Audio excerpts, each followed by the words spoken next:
All right, I wanted to do a cool little rhythm thing that I love to jam over, and it's a million different songs. It's just A minor, G, F, and G. Now, you can use them a lot of different ways in a lot of different settings, and I'll show you a couple classics and then a couple different things that we've heard over the years. But, one way would be to just create a steady rhythm, just like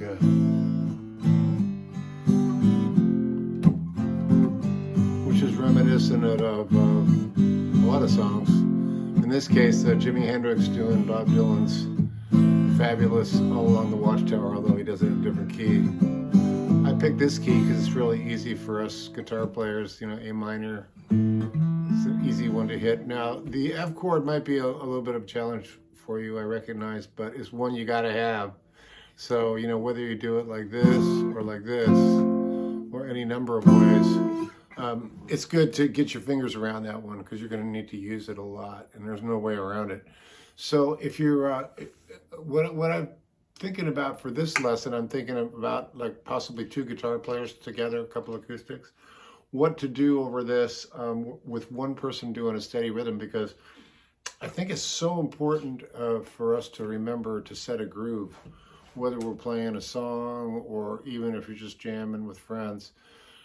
Somebody needs to hold the groove down, in order for there to be an embellishment or a, maybe some arpeggios or maybe like a melody going over the top. That's fine. But I think if there's a rhyme and a reason underneath it that holds it down, it just makes the whole thing gel better. So in this case, I'm just going to play a real simple rhythm like in fact, I'm going to do it even simpler. I'm just going to go.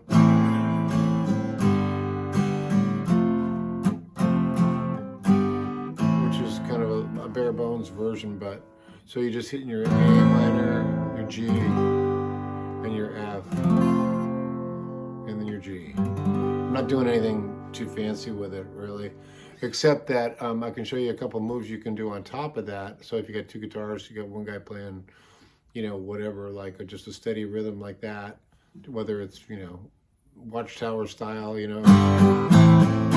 heard that. That's cool, but then in the verse he gets more of a kind of a steady one.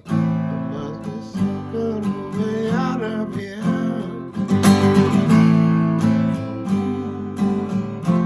So if you got a steady rhythm like that,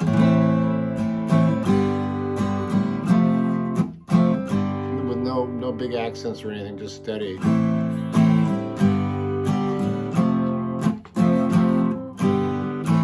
can do that if you want. Kind of mixes it up a little bit. So what could you do over the top of that? Well, one thing you could do like a bass lick, because people generally go to the high notes a lot, but I think sometimes it's fun to start out maybe low and do something that rings out, like sort of, or something like that. So what I'm doing there is I'm hitting an open E string, and then I'm going at the 3rd fret on the E string. And then I'm hitting an open A and the 3rd fret on the A. That's pretty simple, right? So open 3, so, and then back to the A, which you could actually land on the A chord. So one thing you could do with that little lick, and it's a simple one, is you could do it as maybe as an intro to the thing, like.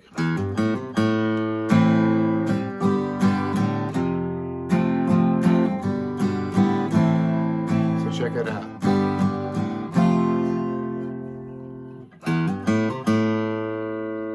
Kind of cool, huh? So there's one lick you could do. I'm not going to make this too complicated because I'd like to give you basic stuff that's real simple to grasp so you can use it right away. So if you got the rhythm, I think you can grok,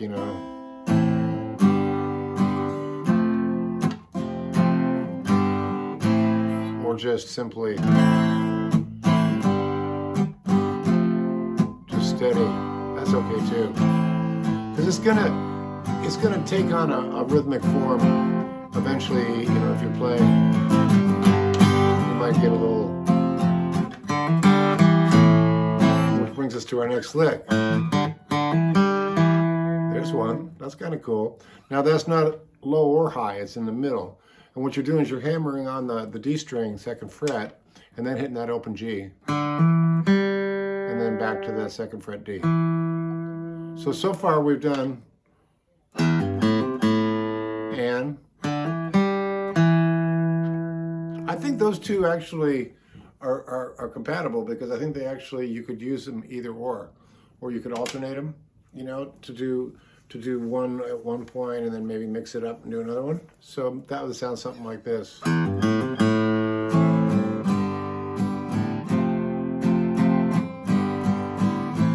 then maybe do the other one.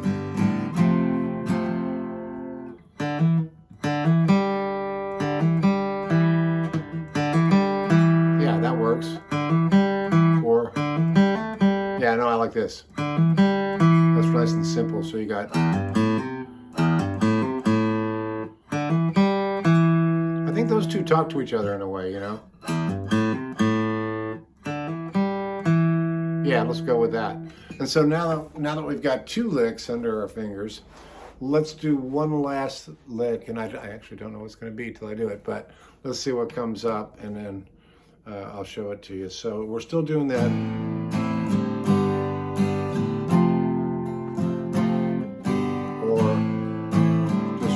Dead simple, you know, in time, right? Sounds a little stiff right now, but it'll swing if you get going.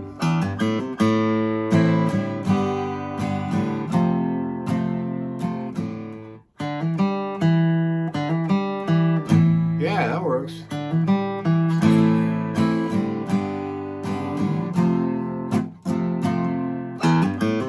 Yeah, you could even use the lick instead of the G chord, so check it out. That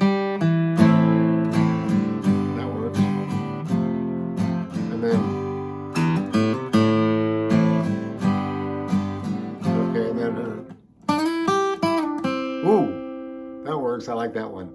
So what you're doing, you're sliding up on the B string with your 3rd finger from the 3rd fret to the 5th fret. That's the first move. So it's a slide, right? And then you're picking up the G note, which is the 3rd fret of the high E, with your 1st finger. And then you're going to go back to that 4th fret on the B, 3rd finger, and pull off. It's like a pull off with just one hit, right? And then open, sorry, it's a 1 of the B. It's a C note. So it sounds like slow motion would be. Time slower.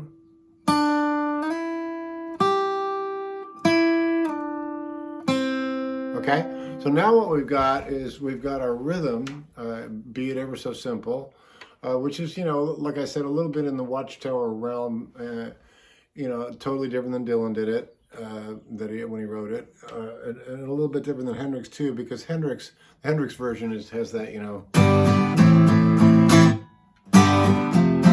can almost see the castles in the mist. You know, I think that was Dave Mason playing the guitar on that and the rhythm. I'm not absolutely positive, but you can check. But that be as it may, let's just stick to the knowing we're using the Watchtower type chords, which are in a million different songs, and we're just doing a steady rhythm.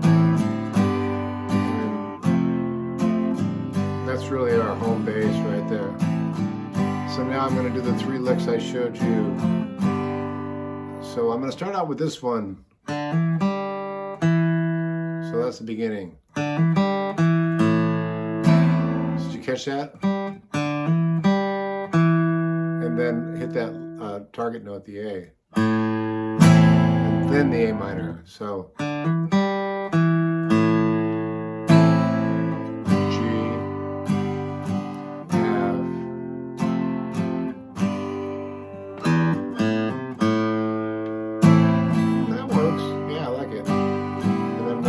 final one.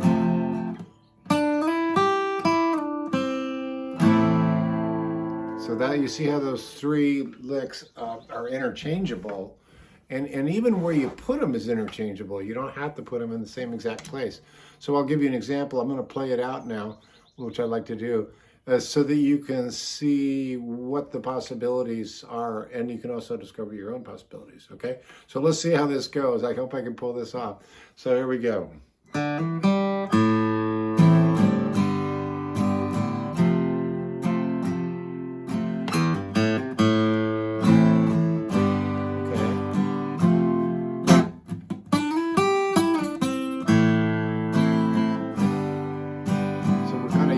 In the place of the G, you know. So if your other guitar player is playing the G, and you're playing,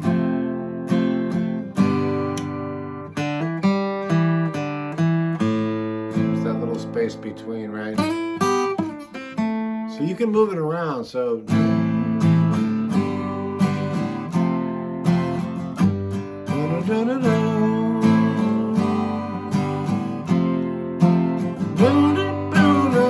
Kind of happens on the G change, doesn't it?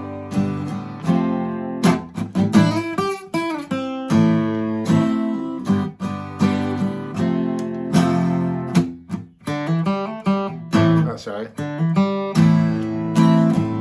Yeah.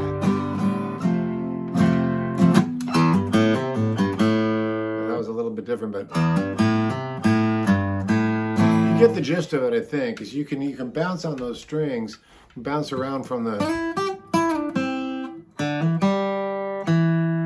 That one's really simple. That's why I started out with it. And then,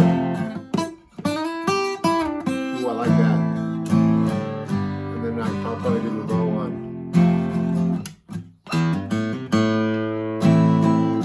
Yeah. So you can stagger it, move the rhythm around and all that. So now you've got 3 licks to play over the A minor, G, F, G, A minor, which is more or less the chord form of a song like Along the Watchtower and many, many others. So anyway, I wanted to give you something you can use on top of that. I do other stuff too, which if you like this kind of stuff, I do double stops over that kind of stuff, and that's a whole different lesson. You know, the kind of Rihanna.